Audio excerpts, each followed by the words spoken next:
Wahai sahabatku, hadithni bi arja amalin amiltahu fil Islam haitsu yashhadu Rasulullah sallallahu alaihi wasallam annaka min ahlil jannah. Wahai sahabatku, kasih tahu kepadaku amalan apa yang engkau lakukan sehingga Rasulullah menyaksikan engkau sebagai ahli surga. Kalau Rasulullah yang mengatakan satu kali saja sudah cukup, ini 3 kali, berarti dahsyat dan luar biasa amalannya.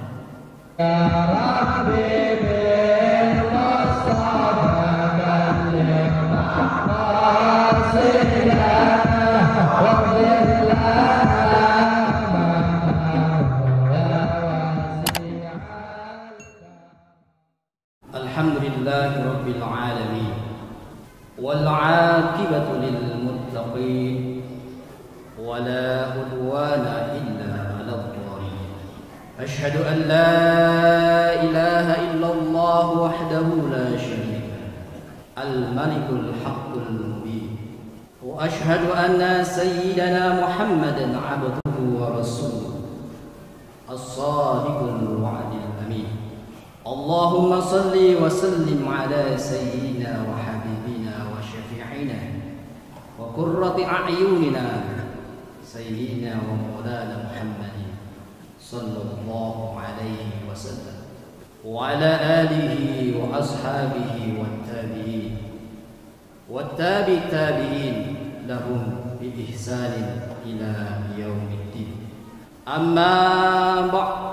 Faya ayyuhal muslimuna rahimakumullah, ittaqullaha haqqa tuqatih wa'lamu anna man ittaqullaha aflaha wa najaha wa kana lahu min amrihi farajan wa makhrajan.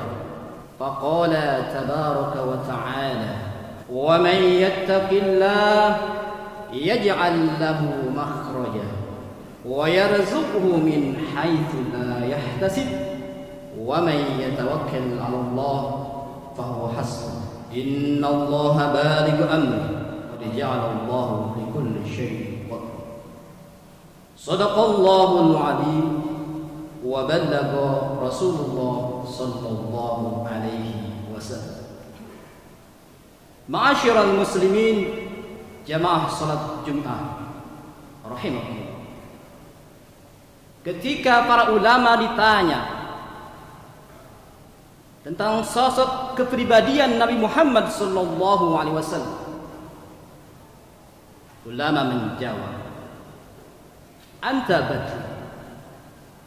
Nabi Muhammad itu laksana bulan purnama. Kita tahu ketika ada bulan purnama, walaupun kita berjalan di malam hari, tak perlu senter, tak perlu penerangan. Cahaya bulan purnama sudah menerangi bumi. Namun ketika balik ditanya, apakah bulan cahayanya masuk ke dalam rumah? Oh, tentu tidak. Dengan demikian, hasya wa hasya, Nabi Muhammad tidak seperti laksana bulan. Lantas ditanya kembali, seperti apa sosok kepribadian Nabi Muhammad sallallahu alaihi wasallam? Ada ulama yang menjawab, anta syamsun. Nabi Muhammad adalah laksana matahari. Kita tahu dengan adanya matahari di siang hari, di dalam rumah kita tak perlu menyalakan lampu, karena cahaya matahari selain menyinari bumi ini di luar rumah juga masuk ke dalam rumah. Namun ditanya kembali, memang iya cahaya matahari bisa menerangi bumi, bisa menerangi di dalam rumah.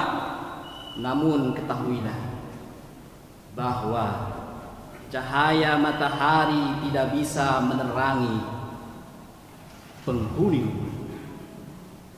Oh, kalau begitu Nabi Muhammad tidak seperti matahari. Lantas ulama menjawab kembali, anta nurun fawqa nurin. Nabi Muhammad adalah cahaya di atas cahaya. Karena cahayanya bukan hanya menerangi alam semesta, bukan hanya menerangi di dalam rumah, namun juga bisa menerangi hati orang-orang yang beriman. Makanya kita sering mendengar ketika Nabi Muhammad kecil ada istilah pembedahan dada Nabi Muhammad. Untuk apa itu? Sering kita mendengar bahwa itu adalah untuk membersihkan kotoran yang ada di dalam dada Nabi Muhammad. Lantas kita pikir, emang iya Nabi Muhammad ada kotorannya? Syekh Ja'far Al-Barzanji sebutkan di dalam bukunya Al-Barzanji, tarakus sifaha falam yusibhum aru min adamin wa ila abihi wa Nabi Muhammad itu maksum anil maksiat, terjaga dari maksiat. Lantas membersihkan apa? Apa iya membersihkan kotoran debu? Sangat tidak mungkin. Di dalam Al-Quran Nabi Muhammad disifati dengan Innallaha astafa al-Mustafa. Syekh Muhammad bin Sulaiman Al-Jazuli menuliskan dalam kitabnya Dalailul Khairat, ada 200 nama yang disandang oleh Nabi Muhammad. Satu di antaranya adalah Al-Mustafa. Apa itu Al-Mustafa? Syekh Ahmad bin Mustafa Al-Maraghi sebutkan dalam tafsirnya Al-Maraghi, Akhdul Masafa pun seorang penafsir terkenal Indonesia yang bukunya dijadikan rujukan di berbagai kampus universitas Islam yang ada di Indonesia, Profesor Dr. Muhammad Quraisy Shihab. Al-Mustafa mengartikannya adalah sebagai hal yang dipilih dari yang terpilih. Dengan demikian, peristiwa pembelahan dada Nabi Muhammad itu bukan membersihkan dari kotoran, tapi menyimpan cahaya di atas cahaya. Nurun ala nur. Nabi Muhammad akhlaknya sangat tinggi, dipuji bukan hanya dari kalangan orang Islam, non-muslim pun memuji tentang ketinggian akhlak Nabi Muhammad. Al-Quran menyatakan, wa innaka la'ala khuluqin azim. Sungguh engkau wahai Muhammad mempunyai budi pekerti yang sangat luhur. Ketika Sayyidatuna Aisyah ditanya seperti apa akhlaknya Nabi Muhammad, kana khuluqul Quran, akhlaknya adalah Al-Quran. Maka pantas bagi kita sebagai seorang muslim mencontoh dari berbagai aspek. Jika kita ingin membina keluarga sakinah mawaddah warahmah, teladanilah Nabi Muhammad. Jika kita ingin menjadi seorang pembisnis yang sukses, teladanilah Nabi Muhammad. Jika kita ingin menjadi seorang guru yang selalu didambakan kehadirannya oleh para muridnya, Rasulullah adalah contoh. Hadirin jamaah salat Jumat yang berbahagia, sebagai bukti bahwa Nabi Muhammad adalah seorang pendidik, Nabi Muhammad adalah cahaya di atas cahaya, mendidik para muridnya bukan hanya cerdas dalam bidang intelektual dan emosional, namun juga cerdas dalam bidang spiritual. Jumlah murid Nabi Muhammad atau sering disebut sahabat Nabi Muhammad, sebagaimana Syekh Nawawi sebutkan dalam kitab Bahjatul Wasail, ada 124.000 sahabat. Satu di antaranya yang hadisnya nanti akan kita jadi renungan pada siang hari ini, ada sahabat Nabi yang namanya Anas bin Malik, punya ibu namanya Ummu Sulaim. Anas bin Malik seorang sahabat Nabi yang panjang umurnya. berkat doa Nabi Muhammad yang mengalami hidup pada zaman Abu Bakar, Umar, Utsman dan Ali. Anaknya saja ada 127 anak. Ketika masih kecil, Anas bin Malik diserahkan oleh ibunya kepada baginda Nabi. Wahai baginda Rasul, saya ini tidak punya harta apa-apa, tapi saya kepengen sekali membantu engkau dalam berdakwah. Nih ada anak saya masih 10 tahun, silahkan kau ambil, boleh engkau jual berapa saja dan uangnya untuk dakwah engkau. Namun jawaban Nabi Muhammad, tidak wahai Ummu Sulaim, anakmu ini akan aku jadikan sebagai khodimku. Kemana aku pergi, dia akan ikut aku. Makanya karena masih kecil, cerdas-cerdasnya otaknya, Anas bin Malik menghafal hadis sebanyak 2.223 hadis, termasuk sahabat yang banyak meriwayatkan hadis, tersebar dari berbagai kitab hadis. Satu di antara hadisnya kita renungkan pada siang hari ini, yaitu berada di dalam kitab Musnad Ahmad bin Hanbal. Anas bin Malik menceritakan, kata Anas bin Malik, suatu ketika kami dan para sahabat yang lainnya duduk di majlis ilmunya Rasulullah, duduk di masjidnya Rasulullah SAW. Namun di tengah-tengah taklimnya Rasulullah mengeluarkan statement. Kata Rasulullah, yattali'u alaikumul ana rajulun min ahlil jannah. Wahai sahabatku, sebentar lagi akan datang ke hadapan kalian seorang laki-laki ahli surga. Para sahabat tengok kanan, tengok kiri, tengok belakang. Dia akan mengira, oh pasti yang datang Abu Bakar. Yang lainnya mengira pasti Umar, pasti Utsman, pasti Ali.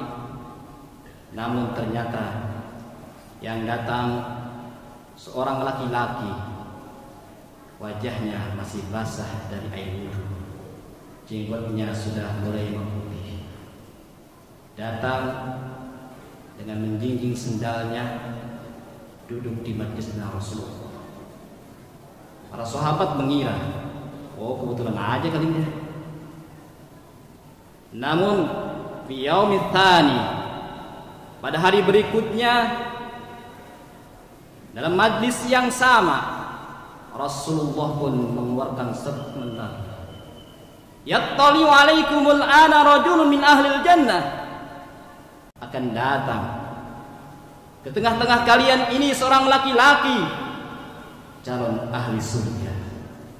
Kemudian para sahabat masih pada waktu itu memperkirakan bahwa yang datang adalah Abu Bakar, Umar, Utsman, Ali sebagai seorang pembesar sahabatnya Rasul. Namun ternyata yang datang adalah orang yang kemarin juga, yang tampangnya biasa saja, tak menggunakan jubah, tak menggunakan sorban, orang biasa dan belum banyak dikenal oleh para sahabat yang ada pada waktu itu. Sampai hari ketiga, Rasul pun mengeluarkan statement lagi, yattali'u alaikumul an rajulun min ahlil jannah. Dan datang ke tengah-tengah kalian seorang laki-laki calon penghuni surga. Sahabat baru pada waktu itu, oh ini mah beneran kan, karena tak mungkin Rasulullah berbohong, beneran ini. Sehingga ada sahabat Nabi yang bernama Abdullah bin Amr bin As, ketika selesai taklim dia ngintilin dari belakang di mana itu rumahnya orang. Ternyata rumahnya ada di awali sebuah dataran yang agak tinggi dari kota Madinah. Setelah tahu rumahnya, Abdullah bin Amr bin As pulang sebentar, kemudian sorenya bertamu kepada rumah lelaki yang dibilang oleh Rasul sebagai ahli surga.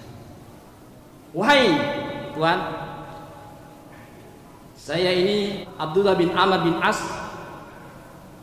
ingin bertamu di rumah engkau, ingin nginep di rumah engkau. Terus terang, saya dengan orang tua lagi ada cekcok, adu mulut.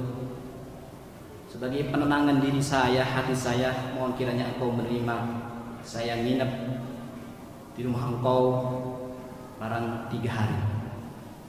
Abdullah bin Amr bin As ingin meneliti amalan apa yang dilakukan oleh laki-laki ini sehingga Rasulullah menyatakan dia sebagai ahli surga.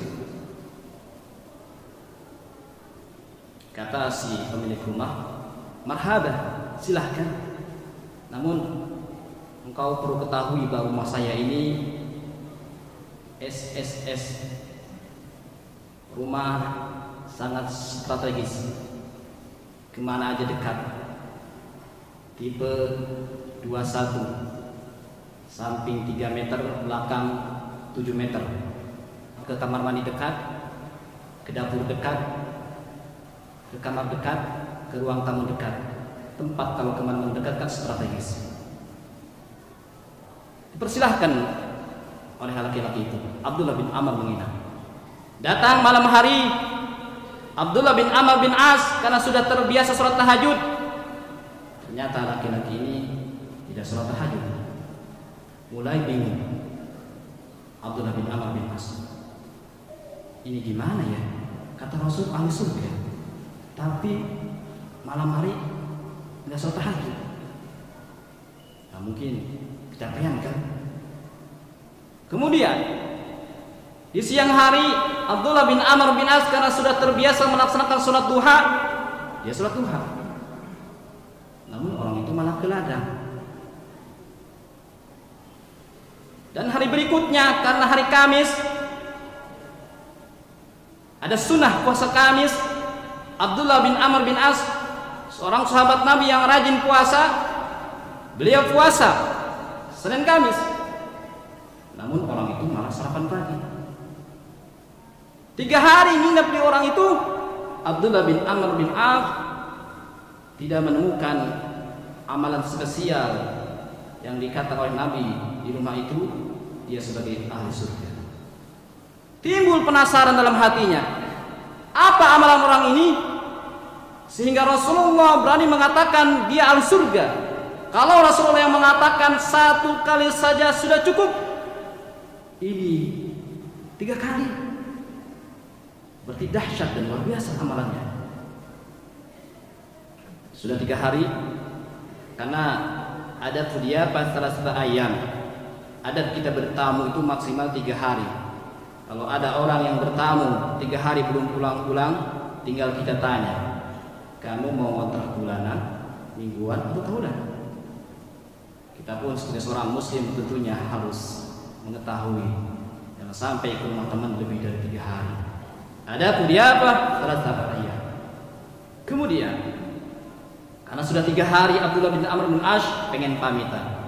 Wahai sahabatku, sebetulnya saya kesini itu bukan karena cekcok dengan orang tua. Saya kesini itu ingin tahu amalan yang engkau lakukan sehingga Rasulullah menyaksikan engkau sebagai ahli surga.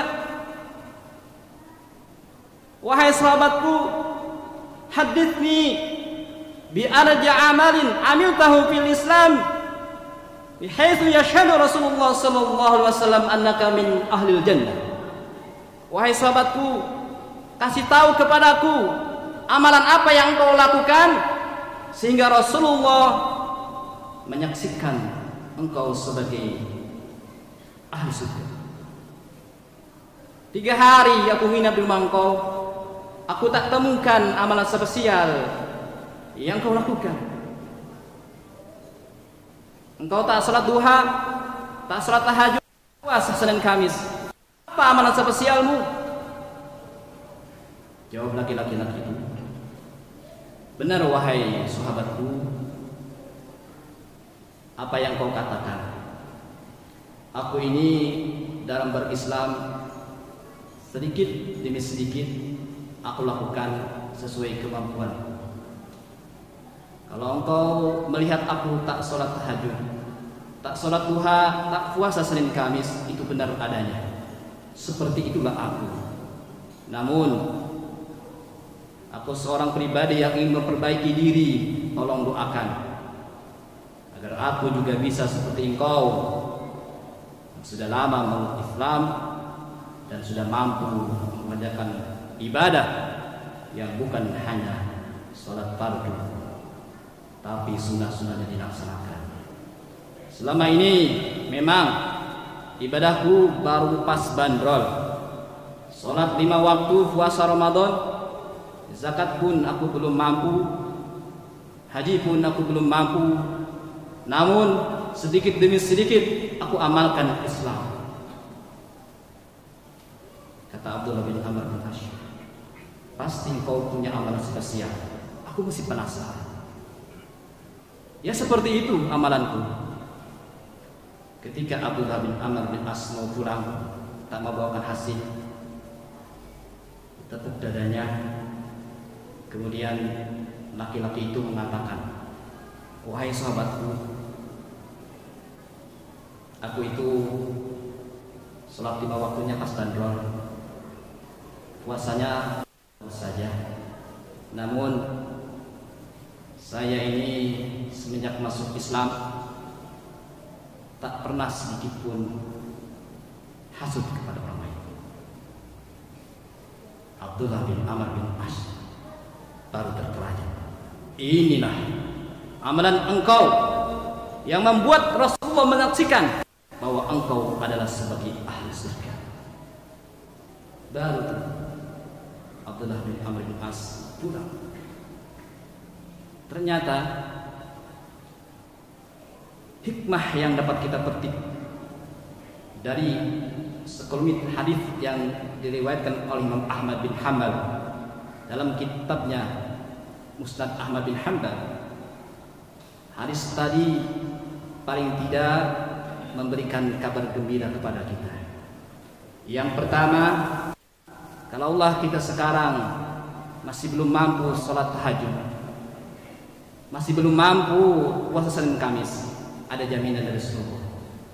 Kalau kita baik hubungannya dengan Allah, kemudian baik dengan sesama, tak insya Allah kita pun akan masuk surga.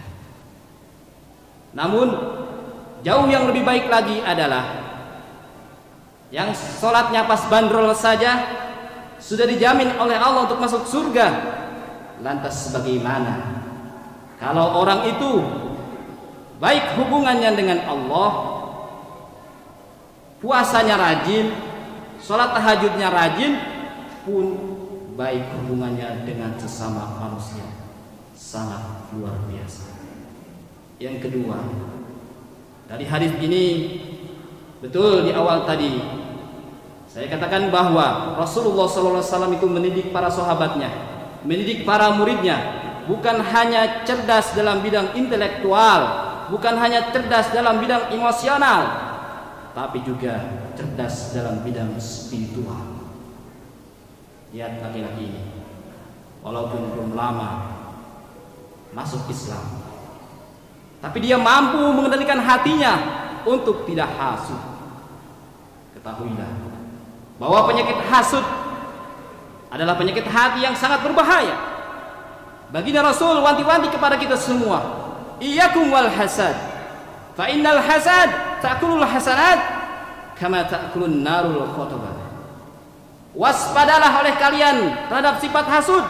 Hati-hatilah dengan sifat hasud, karena sifat hasud dapat menghapuskan kebaikan, seperti halnya ada kayu bakar dilalap oleh api yang membara, hangus seketika.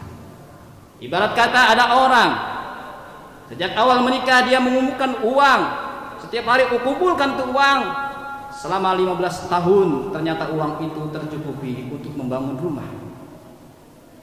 Kemudian dia bangun rumah, namun setelah membangun rumah baru dia mau tempati, rumah itu hangus tak tersisa.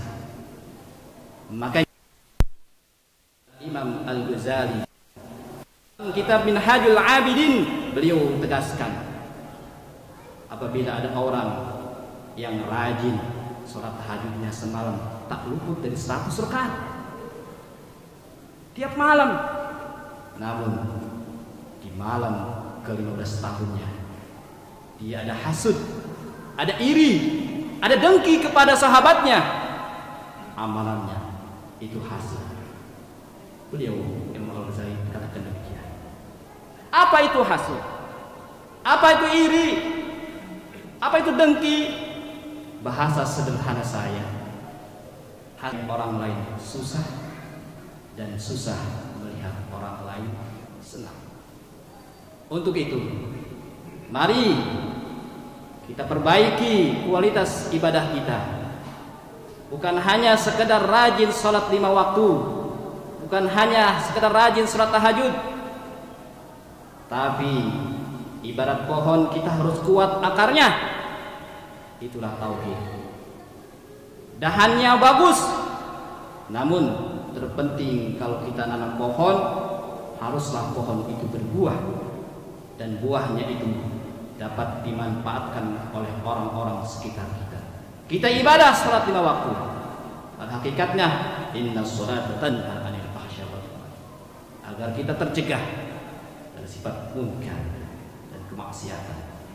Semoga kita dapat menjalankan Islam ini dengan kamal. Barakallahu li wa lakum fil Qur'anil azim. Wa nafa'ani wa iyyakum bima fihi min al-ayati wal dhikril hakim. Wa taqabbal minni wa minkum tilawatahu innahu was-sami'ul 'alim. Aqulu qawli hadha wa astaghfirullah li wa lakum wa li sayyidil muslimin wal muslimat fastaghfiruhu innahu huwal ghafurur rahim.